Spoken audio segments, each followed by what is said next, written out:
one of the party's members and the media directorate of the APC campaign, Nii Akinshiju, who all promised that they will be made available, especially Nii Akinshiju, that he'll be made available right here. And Keyamo declined to be on the program, but we'll just have to go ahead with one of the parties that we have here. So good to have you, Kenneth Okonkwo, join us on the program. Yeah, thank you very much for inviting me, and thank you viewers at home for tuning in. Yes, the APC says you're overheating the polity, and that some of your supporters have been calling for an interim government, while your vice presidential candidate, Dati Baba Ahmed, is asking the CGN not to swear in President-elect Bola Ahmed Tinubu. And the controversy continues despite your filing a case at the Presidential Election Petitions Tribunal. And the governing party is saying that if you're in court, why are you making, quote, incendiary statements here and there? How would you react to the APC? Good. First of all, Professor Mahmood Yakubu promised Nigerians that he is going to organize the presidential election and the gubernatorial and the legislative elections, and that the results will be uploaded in real time from the polling unit via the BVAS. He did not do it. And he has acknowledged he did not. According to him, there were flaws.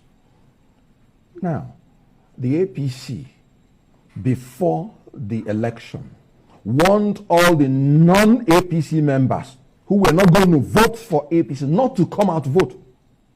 It is open. They warned the non-indigens. As a matter of fact, they even invoked Oro Festival to make sure they frustrated everybody. It's on record. And then they were not heating up the polity. And after the election, and after the open robbery that took place, a man rose up. His name is Peter Obi, and said, let there be calm. I am going to take my grievances through the courts. It's on record. And then suddenly, some spin doctors are now saying he is the one who is overheating the polity. Is then will level to lies and hypocrisy.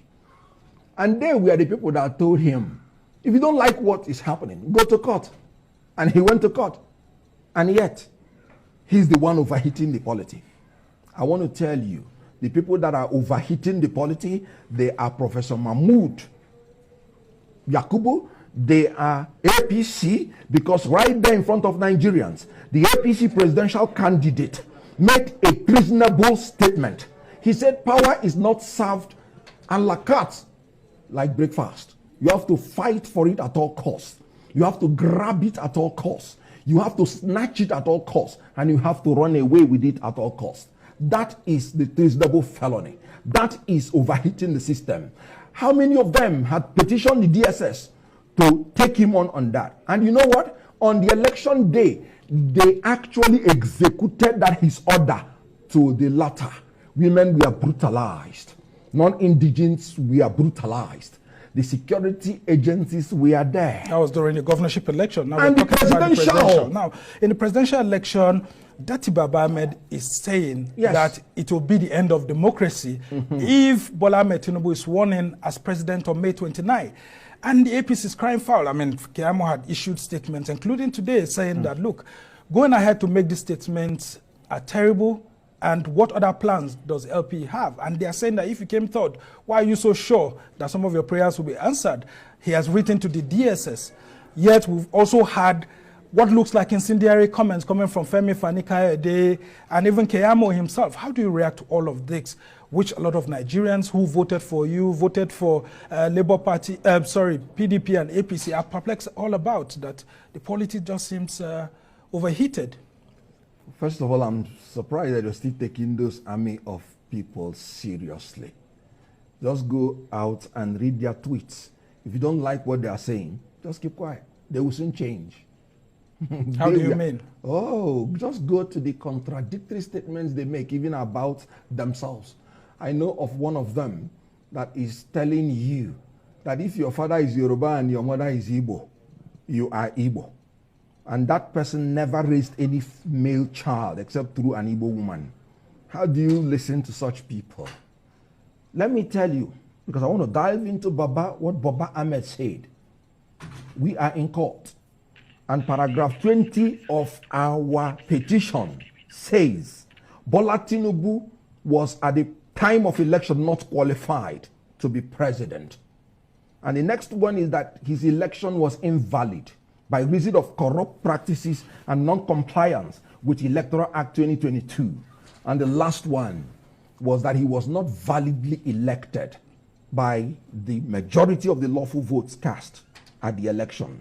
Now, a man who has this position and is in court, what do you want him to say? Can he approbate and reprobate? He's simply telling you that in his own opinion, which he's entitled to by section 38, section 39 of the Nigerian Constitution, which gave him freedom of thought, freedom of expression, freedom of belief to express his thought the way he wants. And he was in the studio saying it, not in the forest with guns. He was not a rebel. He was simply expressing his thoughts. He has not told anybody to carry gun. He said, in my opinion, if you are not supposed to sweat this person in, and that is why we're in court. So why don't you allow the court process to be concluded before making some of these statements? Because that's what the other party is saying, that you can't be in the court and be on the streets at the same time. Then why did you invite him to tell him what is he going to court for? You are the one who invited him. You asked the question and he gave you the answer. So what do we say? All right, I will ask you to just hold on, because I've been told that Nii Akinseju of the APC is here with us. Are not supposed to be discussions at this moment. If we start from that interim government thing, actually that's irresponsible as far as we are concerned. But going forward, other forms of interventions that are being made at the level of our directorate is just to call for moderation. Moderation and the fact that we have gone into an election. The election result had been made public. Our candidates, who is the president-elect, had even made overtures to the opposition, those who had lost, that is willing to do a government of inclusivity. And of course, it's a government of national competence. Yes, that is include. It was initially that it was ready to do business with everybody. Then 2 or 3 days after he made that public announcement, opposition losers headed to the courts, And after a while, he had to come out with a principled position to say, no, this is what, it is not as if he was pandering as a result of a blackmail. This is what he desires going forward, And since then, we've been hearing, you've gone to court, you issue press statements, you grant interviews, and you keep virtually blackmailing anybody that was not with you. And we thought that is not appropriate. But they said that they were taking the cue from what happened during the governorship election, especially in Lagos. The accusation is that Tinubu was quiet when all sorts of violence were happening and all of that, only for him to call for people to remain calm after the elections had happened and the APC had won. What did we record in Anambra during the presidential election? What manners of suppression of voters did we recall in Enugu during the presidential election? And even during the gubernatorial election, this thing is not about seeking fault. For us, we've been in government, and we have seen how government runs. And the important thing for us is to have a peaceful atmosphere, and we believe in the judiciary. People said they were going to seek justice in the court. Please go seek justice in the court. And I am even saying that INEC had done innovation, had introduced innovation, upscaled their technology that had even made seeking justice at the level of the courts and tribunal much easier, through the BVAS and the IREV. So when you have all these things in place, it's not like before. If we were in Nigeria, 1999, 2003, 2007, 2011, when you could get ballot papers, thumbprint them, stuff them into a ballot box, and they'll be counted without anybody being accountable for it. All right. Now, the case is different now. So when it is different, why don't we allow for the judicial process to end, to be concluded, and then we know who exactly is at fault here. Okay, so is there no room for reconciliation among all political leaders to allow the judicial process to prevail? What do you make, Kenneth Okonkwo, about these allegations of incitement by Festus Keyamo? Because I'm seeing a statement written by them. He says, on many occasions after the declaration of Tinubu as the winner of the election, his public speeches and utterances have centered on reconciliation, forgiveness, and a greater vision of Nigeria. Do you believe that statement? The statement is flat lie. And I'm sorry to say, just like Niyi has just made his well-known bombastic lies. He said Enugu, he said Anambra. He didn't mention one example. MC Oluomo told anybody who does not want to vote for APC not to come near the polling unit. And he fulfilled the threat. In Lagos, a lady was blinded and she still went back to vote. Presidential she election. was hit. She's not fully blinded, actually. Good, fully. And still went back to vote. Lagos. And the Igbos, we are told not to come out in Lagos openly. It is there. Let him cite one. I'm from Enugu. I voted in Enugu. Let him cite one or two specific incidents. Time has gone for all those, throwing up statistics that are non-existent. And now, I told you, after the election, you know what Bola Tinubu said? The Igbos came to Lagos when they were 12 years. And now they are not voting for us. This is supposed to be conciliatory. I said if there is anybody that should be taken to the DSS, the person is Bola Ahmed Tinubu. And I told you before he came that he came out openly to tell his followers, power is not served a la carte. Then what is democracy? If power is not served a la carte, the whole idea of democracy is peaceful transition of power from one person to the other. And you're telling your people, fight for it at all costs, grab it at all costs, snatch it at all costs. But that statement was made as early as last year. No, before the presidential election, during the Chatham House statement. When Bola Ahmed Tinubu made that statement, a lot of people expected that the security services will also caution him on that statement. But that didn't happen. So why did you rush to the DSS without quoting Tinubu's statement? It's more than 20 years old. That power is not served a la carte is the motivational speech.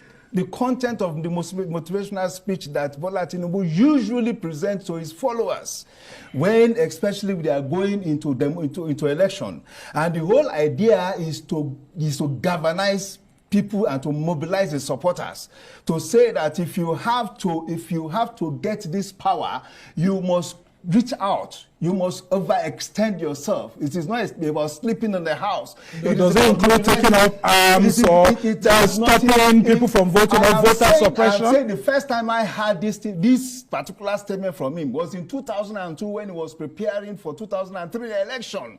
And it was to his supporters to say power is not served a la carte, is that you do not sit back in a democracy and wait for fight for power to be delivered unto you.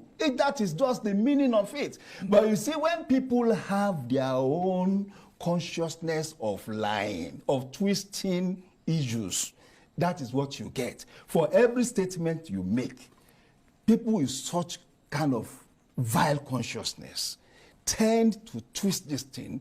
But it says some of your party leaders are also doing that. Like people like Femi Fani-Kayode on Twitter, going very personal, going very tribal, including people like Festus Keyamo, including people like Bayo Onanuga and all of that. Shouldn't Bola Ahmed Tinubu be cautioning his spokesman too? Every issue that had been at the front burners, our spokesperson at issue releases. And to that release, you can hold them for it. It's not just about bystanders' comments or pedestrian comments. You have read Festus Keyamo's release now. You can, of course, rationalize and analyze contextually what he meant by what he's saying. So when you have had somebody saying something, power is not served a la carte. That every follower of Tinubu had imbibed and internalized since 2003 and 2002, and it's now becoming an issue in 2023, by opposition that have lost power, lost election. He's saying that you have lost election. He's talking about somebody lying in Enugu. While he talked about one woman that was hit in Lagos. Yes. Okay, all right. But we also know a particular man. A particular man was pursued out of the polling units for wanting to vote the yes, APC. Let's give the example. A particular man. I do not know it's there in the social media. All right, I cannot let's let's come back to you and the Labour Party. Now, your vice presidential candidate is saying that Tinubu should not be sworn in on May 29, or it will be the end of democracy. If he's not sworn in, there's no vacuum in power. What will happen, after May 29? Good. Thank you very much. And let me tell you who lost.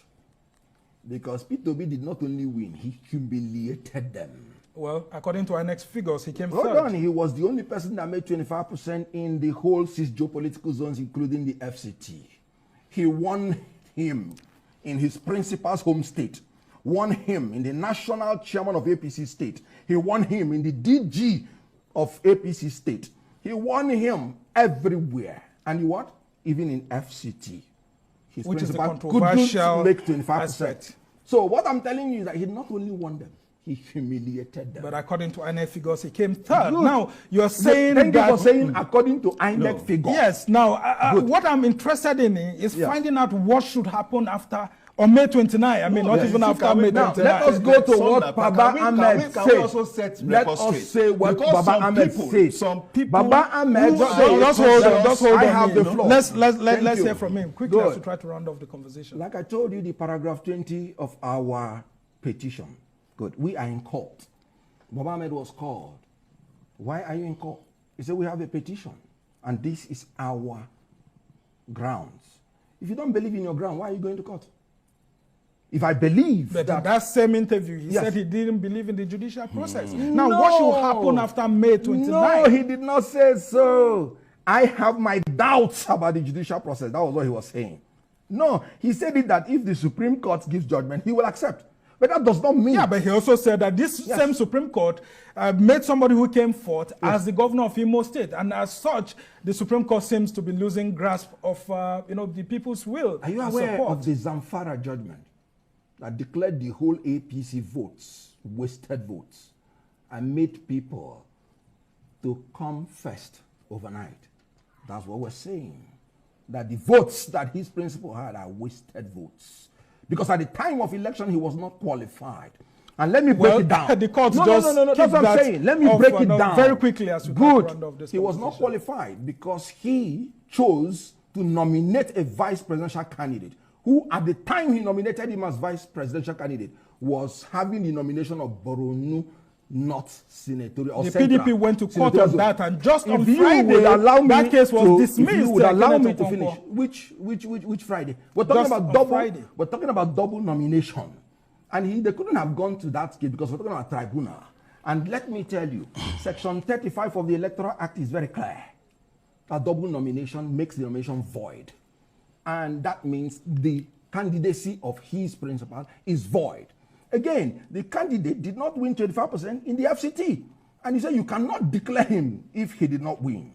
And then again, in the process of election, as brief as I can be, very quickly, so that he will respond having to wasted votes, we are no longer third. We are first.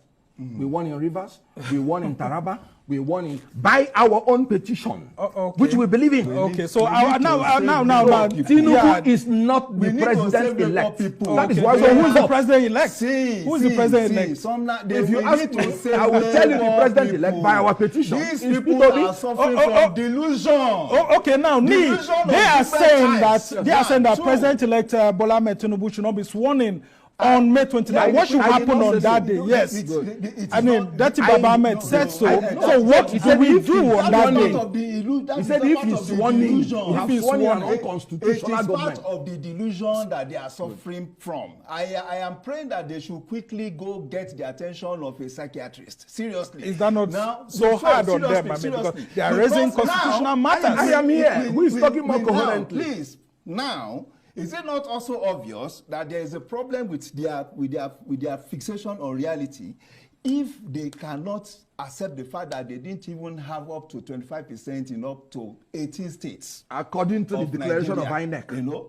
Well, I don't know if Labour Party has INEC now. Well, they are claiming that based on their own tabulation, they had more than Atiku and Tinubu. Based on our own tabulation, based on INEC's tabulation, We have more than 25% in more than 30 states of the federation. Except the FCT. What of that of the FCT that you're talking about? FCC is just another state. It is just another state by the All constitution. Right, the FCT, by the constitutional definition of it, is not bigger, stronger, and more important than any other state in Nigeria. All right, gentlemen, I'm afraid we just have to start rounding up very quickly. Okay. I'll give you 30 seconds issue. each Let's talk to on the round issue off of the before we FCT. go. Now, the constitution is very clear. Before you are declared the winner, you have to have the majority vote and 25% in at least 2/3 of the states and the FCT. The words of the constitution is very clear. FCT is not a state in Nigeria. Well, there's a Supreme Court judgment. To No, that he effect. said in section 299, he said in interpreting the constitution, 30 minutes, in interpreting the constitution, the FCT should be treated as a state. if But it let me is tell you, a state. in section 299, he said the president of Nigeria is the governor. Yes. Good. Is there any governor that will be declared governor in his state without winning 2/3 of the 25% in 2/3 of the local government? And then you're telling the governor of FCT that is not supposed to have 25%. Where did you get that from? The constitution is very clear. If you're a citizen of FCT, you want to be discriminated against. No, the person that should be your governor should have 25% of your consent before being your governor. Well, these are issues that are left So for the without court. So that your own 30 25%, seconds, your own and it 30 has been seconds decided before by you Supreme go. Court. Kenneth Okonkwo, let's just have, In the I case give of him Buhari, very quickly as we It allow is- you It is this. simple. Yeah. It is simple. The FCT, from the day it was created, we had always in common parlance referred to it as Nigeria's 36 states and the FCT. From the day it had been you have And that, the and now is the question. That's where the argument lies. Just hold on. The hand principally created a conjunction to it. So that because as at that time it was not enjoying the favor of being a full-fledged state. So therefore, if you are doing something across states, you will have to consider it as part of the 36 Okay, so but with the new Supreme Court judgment, you are saying that it's now a state. It should be treated as a state, not as a super state. Well, The these FCT are some is of not the a super issues state. that, we dominate the Presidential Election Petitions Tribunal. I've been trying to avoid going into those issues so that we don't go into the legal grounds. But of course, gentlemen, I am not a lawyer. It's the lawyer. You're a lawyer, you understand some of the issues. But our own appeal as journalists is for you to ensure that the rhetoric that's going out there doesn't lead to violence. Of course, there can't be vacuum in power. So by May 29th, something must happen. For the courts and then for the authorities to decide. But we must thank you so much, gentlemen. That is why you just have to advise them, APC. We must thank you, gentlemen, for coming. Nigerians will dance. Nigeria will celebrate All right, the inauguration of Bola Ahmed Ni Tinubu. Akinsuju is a member of the Media Campaign Directorate of the APC Presidential Campaign Council. And Kenneth Okonkwo is the spokesman of the Labour Party Presidential Campaign Council. The debate continues on this issue, but of course, the courts will eventually be the final decider. We must thank you, gentlemen, for being on the program.